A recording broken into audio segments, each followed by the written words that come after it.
ሰላም። የአፍ ጠረንን በተፈጥሯዊ መንገድ እንዴት ማጥፋት ይቻላል?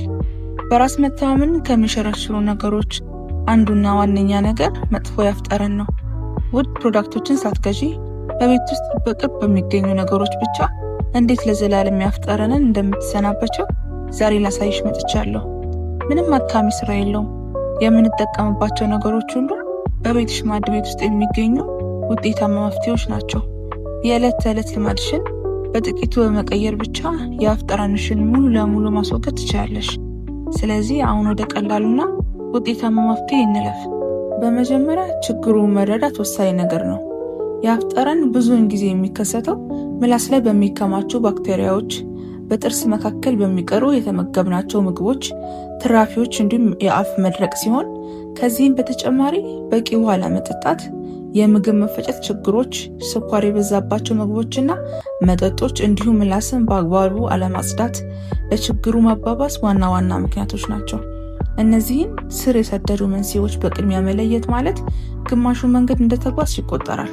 ምክንያቱም የጠረኑን ምንጭ በውል ካወቅሽና እሱን በማስወገድ ላይ ካተኮርሽ ያ የማይፈለግ የአፍ ጠረን በራሱ ጊዜ እየጠፋ ይሄዳል። ሁለተኛውና ወሳኙ የንጽህና ክፍል የዕለት ተዕለት ልማድን በአግባቡ ማስተካከል ነው። ጥርስን በቀን 2 ጊዜ ማለትም ጠዋትና ማታ ለ2 ደቂቃ በአግባቡ መቦረሽ ለጥርስ ንጽህና መሰረታዊ ነገር ነው። መቦረሽ በምትሽበት ወቅት የጥርስን የፊትና የኋላ ክፍሎችን ሳይዘሉ በጥንቃቄ ማጽዳት የባክቴሪያን ክምችትን ለመቀነስ ይረዳል። ሶስተኛውና እጅግ ወሳኝ እርምጃ የጥርስ ክር ወይም ፍሎስ መጠቀም ነው። በጥርስ መካከል ተደብቆ የሚቀር የምግብ ትራፊ በጊዜ ሂደት እየበሰበሰ መጥፎ ጠረን ስለሚፈጥር መቦረሽ ብቻውን ሁሉንም ክፍተቶች ማጽዳት አይችልም። የጥርስ ክር ከሌለሽ ተስፋ አትቁረጪ። ንጹህ የሆነ የልብስ መስፊያ ክር ወይም ማንኛውንም ቀጭን የተፈጥሮ ክር በጥንቃቄ በመጠቀም በጥርስሽ መካከል ያለውን ቆሻሻ በቀስታ ማጽዳት ትችላለሽ። ይህንን ቀላል ልማድ በየቀኑ አዘውትረሽ ስተገብሪው በጥርስሽ መካከል የተጠራቀመውን ትራፊ በማስወገድ የአፍሽን ንጽህና በከፍተኛ ደረጃ ተሻሽያለሽ። በውጤቱም ትንፋሽሽ ለረጅም ሰዓታት ንጹህ ሆኖ እንዲቆይ ታደርጊያለሽ። አራተኛውና እጅግ ወሳኝ የሆነው የዕለት ተዕለት ልማድ ደግሞ ከእያንዳንዱ ምግብ በኋላ አፍን በአግባቡ መጉመጥመጥ ነው። ይህ ቀላል ልማድ ትልቅ ውጤት ያለው ሲሆን ከምግብ በኋላ አፍን በንጹህ ውሃ ወይም በጨው ውሃ ከ20 እስከ 30 ሰከንዶች ያህል በደንብ መጉመጥመጥ በጥርስ መካከልና በአፍ ውስጥ ተጠራቅመው የቀሩ የምግብ ቅጣቶችን በፍጥነት ለማስወገድ ያስችላል። ይህ ተግባር ባክቴሪያዎች መጥፎ ጠረን እንዳይፈጥሩ ከመከላከልም ባለፈ አፍን ሁል ጊዜ ንጹህ እንዲሆን ያደርገዋል። ይህንን ቀላል ልማድ በየቀኑ አዘውትረሽ መተግበርሽ የጥርስሽን ንጽህና ከመጠበቅ ባሻገር አፍሽ ሁል ጊዜ ተፈጥሯዊ በሆነ መንገድ ንጹህ እንዲሆን ከፍተኛ አስተዋጽኦ ያደርጋል። የኔ ቆንጆ፣ 5ኛው እርምጃ በቀን ውስጥ በቂ ውሃ መጠጣት ነው።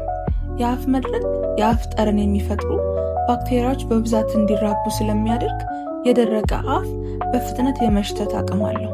ስለዚህ ቀኑን ሙሉ በየጊዜው ውሃ በመጠጣት አፍሽን ሁል ጊዜ እርጥብ ማድረግሽ ምራቅ በበቂ ሁኔታ እንዲመረት በማድረግ አፍሽን በራሱ ጊዜ ለማጽዳትና ባክቴሪያዎችን ለመከላከል ይረዳል።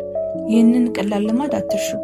በቂ ውሃ መጠጣትሽ ለጤናሽ ብቻ ሳይሆን ትንፋሽሽን ሁል ጊዜ ንጹህ ሆኖ እንዲቆይ ለማድረግ እጅግ ወሳኝ ነው።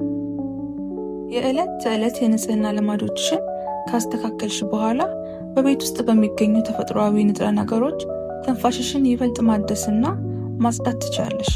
እነዚህ መፍትሄዎች በውስጣቸው ባላቸው የተፈጥሮ ንጥረ ነገር ባክቴሪያዎችን በመዋጋት አፍሽን ትኩስ ያደርጉታል። የጸረ ባክቴሪያ ውህዶች የጨው ውሃ ወይም ቤኪንግ ሶዳ በአንድ ኩባያ ለብ ባለ ውሃ ውስጥ ቀላቅለሽ መጉመጥመጥ አፍሽን በፍጥነት በማጽዳት ባክቴሪያን ለመግደል ይረዳሻል። አንድ ቅርንፉድ ቀስ ብሎ ማኘክ ወይም በቀረፋ ውሃ መጉመጥመጥ ለትንፋሽሽ ተፈጥሯዊ መዓዛ ይሰጡታል። ለብ ባለ የሎሚ ውሃ ወይም አልፎ አልፎ የአፕል ሳይደር ቪኔጋርን መጉመጥመጥ የአፍን ፒኤች ሚዛን ለመጠበቅ ይረዳሉ። ነገር ግን የሎሚን አሲድነት በጥንቃቄ መጠቀም እንዳለብሽ አስታውሺ። የአንድ የሾርባ ማንኪያ የኮኮናት ወይም የሰሊጥ ዘይትን ከ10 እስከ 15 ደቂቃ መጉመጥመጥ ኦይል ፑሊንግ ጥልቅ የሆነ የአፍ ጽዳት ይሰጣል። በተጨማሪም እንደ ፖም፣ ካሮትና ኪያር ያሉ ጠንካራ ፍራፍሬዎችን ማኘክ ምራቅን በመጨመር አፍሽን በራሱ ጊዜ እንዲጸዳ ያደርጉታል። አረንጓዴ ሻይ መጠጣት ወይም መጉመጥመጥ ለዚሁ ተግባር እጅግ ውጤታማ ነው። እነዚህን ቀላል የቤት ውስጥ ዘዴዎች እንዳስፈላጊነቱ በየጊዜው መተግበርሽ ትንፋሽሽ ሁልጊዜ ንጹህ ሆኖ እንዲቆይ ያደርገዋል። የአፍሽን ጠረን ለመቆጣጠር የምትመገቢው ምግብ ከፍተኛ ሚና አለው። ስለዚህ ትንፋሽሽን ሁልጊዜ ንጹህ ለማድረግ አመጋገብሽን ማስተካከል ትልቅ እርምጃ ነው። በተቻለ መጠን እንደ ስኳር የበዛባቸው ምግቦች፣ በፋብሪካ የተቀነባበሩና የታሸጉ ምግቦች እንዲሁም የአፍ ጠረንን በቀላሉ ሊቀይሩ የሚችሉ እንደ ነጭና ቀይ ሽንኩርት እና ቡና ያሉትን ነገሮች መቀነስ ተገቢ ነው። በምትኩ ትኩስ ፍራፍሬዎችን፣ አረንጓዴ ቅጠላማ አትክልቶችን እንዲሁም እርጎን አዘውትረሽ መመገብ ይኖርብሻል። ምክንያቱም እርጎ በውስጡ የያዘው ፕሮባዮቲክስ በአፍሽና በሆድሽ ውስጥ የሚገኙትን ጠቃሚ ባክቴሪያዎች በማጠናከር መጥፎ ጠረን እንዳይፈጠር ተፈጥሯዊ መከላከያ ይፈጥርልሻል።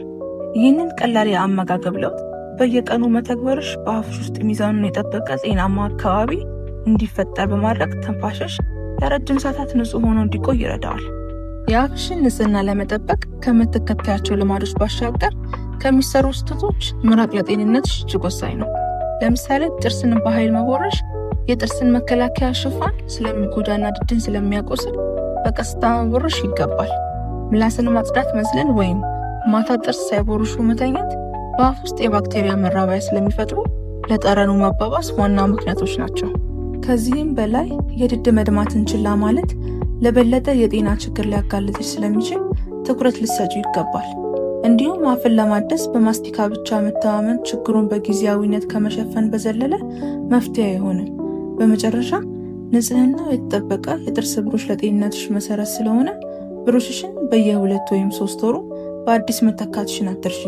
እነዚህን ትናንሽ ስህተቶች በማረም አፍሽ ሁሌም ንጹህ ሆኖ እንዲቆይ ማድረግ ትችያለሽ። የጠዋት ትንፋሽሽ ምን ያህል ንጹህ እንደሚሆን የሚወሰነው ማታ ከመተኛትሽ በፊት በምታደርጋቸው ነገሮች ላይ ነው። ስለዚህ ማታ ጥርስሽን በአግባቡ መቦረሽ፣ ምላስሽን በንጽህና ማጽዳትና የጥርስ ክር መጠቀምን እንደ ግዴታ መውሰድ አለብሽ። እነዚህን ካከናወንሽ በኋላ በጨው ውሃ መጉመጥመጥሽ አፍሽ ውስጥ የሚገኙ ባክቴሪያዎችን በመግደል ሌሊቱን ሙሉ ንጹህ ሆኖ እንዲቆይ ይረዳዋል። በመጨረሻ ጥቂት ውሃ መጠጣትሽ ድርቀትን በመከላከል ጠዋት ስትነቂ ትንፋሽሽ እጅግ ንጹህ ሆኖ እንዲቆይ ያደርጋል። ይህንን የሌሊት ልማድ እንደ ወሳኝ የውበትና የጤና አጠባበቅ ስልት አዘውትረሽ ስትተገብሪው የጠዋት የአፍ ጠረን የሚባለውን ችግር ለዘላለም ተሰናብተሽ በራስ መተማመንሽ የጨመረበትን አዲስ ቀን በኩራት መጀመር ትችላለሽ። ከተኛሽበት ስትነቂ ትንፋሽሽን ወዲያውኑ ለማደስና ቀኑ ሙሉ በራስ መተማመን ለመጀመር የጠዋት ልማድሽ እጅግ ወሳኝ ነው። ልክ እንደተነሳሽ ውሃ መጠጣትሽ ሌሊቱን ሙሉ በአፍሽ ውስጥ የቆዩ ባክቴሪያዎችን በማጠብና ድርቀትን በማስወገድ አፍሽ እንዲረጥብ ያደርጋል። በመቀጠል ምላስሽን በንጽህና ማጽዳትሽ ሌሊቱን ሙሉ ተከማችተው የነበሩ የባክቴሪያ ሽፋኖችን ያስወግዳል። በመጨረሻ ጥርስሽን በአግባቡ መቦረሽሽ አፍሽን ሙሉ በሙሉ በማጽዳት ለቀኑ ውሎሽ አስደሳችና ትኩስ ትንፋሽ ይሰጥሻል። እነዚህን 3 ቀላል የጠዋት ተግባራት እንደ ልምድ ስትይዣቸው የጠዋት የአፍ ጠረን የሚባለውን አሳፋሪ ችግር ለዘላለም ተወግዶ ቀኑን በፈገግታና በራስ መተማመን መጀመር ትችላለሽ። እነዚህን ሁሉ ተፈጥሯዊ መፍትሄዎችና የንጽህና ልማዶች አዘውትረሽ ተጠቅመሽ እንኳን ጠረኑ አሁንም ካልጠፋልሽ ችግሩ በሌላ ጥልቅ የጤና ሁኔታ ምክንያት ሊሆን እንደሚችል መገንዘብ ይኖርብሻል። አንዳንዴ የአፍ ጠረን እንደ ድድ በሽታ፣ ጥርስ መበስበስ፣ የቶንሲል ችግሮች ወይም በሆድ መፈጨት ሲስተም ውስጥ ያሉ የጤና መታወቆች ወይም እንደ ሆድ ድርቀት ያሉ ምልክት ሊሆን ይችላል። ስለዚህ የተወሰኑ ሳምንታት ካለፉ በኋላ ለውጥ ካላየሽ ችግሩን በራስሽ ለመፍታት ከመሞከር ይልቅ በአቅራቢያሽ የሚገኝ የጥርስ ሐኪም ወይም የጤና ባለሙያ በማማከር ተገቢውን የሕክምና ምርመራ ማድረግሽን አትርሺ። ይህ እርምጃ ትክክለኛውን የችግሩን ምንጭ ለይተሽ ለማወቅና ዘላቂ መፍትሄ ለማግኘት እጅግ አስፈላጊ ነው። የአፍ ጠረንን ለመቆጣጠር ብቻ ሳይሆን ቀኑን ሙሉ ትንፋሽሽን ንጹህ አድርገሽ ለማዋል እነዚህን ተጨማሪ የንጽህና ልማዶች አዘውትረሽ ተጠቀሚ። ትንሽ የውሃ ኮዳ መያዝሽ ቀኑን ሙሉ አፍሽን እርጥብ አድርጎ ለመቆየት ይረዳል። ምግብ ከተመገብሽ በኋላ የጨው ውሃ ወይም ንጹህ ውሃ በመጠቀም አፍሽን መጉመጥመጥ የምግብ ፍርስራሽ እንዳይከማች ያደርጋል። ከንፈርሽ እንዲደርቅ አትፍቀጂ። ይህም የአፍሽን ጤንነትና እርጥበት ለመጠበቅ ይረዳል። ቪዲዮን እስከ መጨረሻው ስለተመለከትሽው እናመሰግናለን። ቪዲዮን ላይክ ማድረግ እንዳትረሺ፣ እንዲሁም ቻናላችንን ሰብስክራይብ አድርጊ። በሚቀጥለው ቪዲዮ እስከምንገናኝ መልካም ጊዜ